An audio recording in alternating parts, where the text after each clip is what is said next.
64,000 वोटों के अंतर से उद्धव की सिरनी की हुई बम्पर जीत, शिंदे बीजेपी की करारी हार। महाराष्ट्र में हुआ बड़ा उलटफेर। इस वक्त की आई बहुत बड़ी खबर।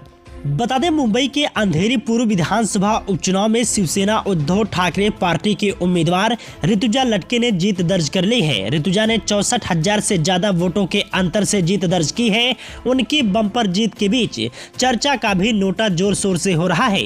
दरअसल चुनाव में किसी दल ने प्रत्याशी नहीं खड़ा किया था, लेकिन नोटा पर इस विधानसभा में खूब वोट पड़े। संभवतः यह देश का पहला चुनाव होगा जिसमें किसी उम्मीदवार की जगह लोगों ने नोटा को इतनी बड़ी संख्या में चुना है।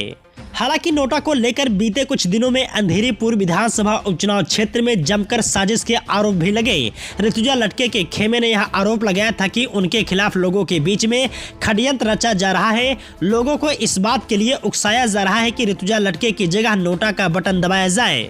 वहीं ऋतुजा लटके का जीतना पहले से ही तय माना जा रहा था, लेकिन इस चुनाव में नोटा का आंकड़ा हैरान करने वाला है, क्योंकि नतीजों को देखते हुए जहां एक और शिवसेना उद्धव ठाकरे पार्टी की ऋतुजा को कुल पड़े मतों में से 76% से ज्यादा वोट मिले हैं, वहीं नोटा दूसरे नंबर पर है। नोटा को यहां करीब 15% यानी कि 14.8% वोट मिले हैं। चुनाव आयोग से मिले आंकड़ों के मुताबिक ऋतुजा को 66,530 वोट मिले हैं, वहीं नोटा को 12,806 लोगों ने वोट दिया। इसके अलावा दूसरे उम्मीदवार 1,500 वोटों से आगे नहीं बढ़ सके, यानी ऋतुजा लटके का मुख्य मुकाबला किसी कैंडिडेट से न होकर नॉन ऑफ एवो यानी नोटा से ही था। उद्धव ठाकरे की करीबी और पूर्व मंत्री अनिल परब ने कुछ दिनों पहले यह आरोप लगाया था कि अंधेरी पूर्व विधानसभा क्षेत्र में लोगों को ऋतुजा लटके के खिलाफ नोटा का बटन दबाने के लिए उकसाया जा रहा है।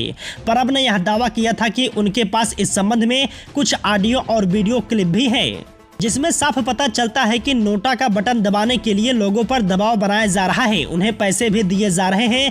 परब ने कहा कि इस क्लिप में रामदास अठावले की पार्टी आरपीआई के कार्यकर्ता दिखाई दे रहे हैं। उन्होंने यह मुद्दा चुनाव आयोग के साथ साथ पुलिस विभाग के समक्ष भी उठाया है, ताकि इस मामले की जांच हो सके। इस विधानसभा उपचुनाव में मिली जीत उद्धव ठाकरे के लिए एक संजीवनी का काम कर सकती है। अनिल परब ने कहा कि बीएमसी चुनाव में भी इस चुनाव के नतीजे का खास असर होगा। उन्होंने यह भी कहा कि पहली बार महाविकास आघाड़ी संयुक्त रूप से बीएमसी चुनाव में नजर आएगी।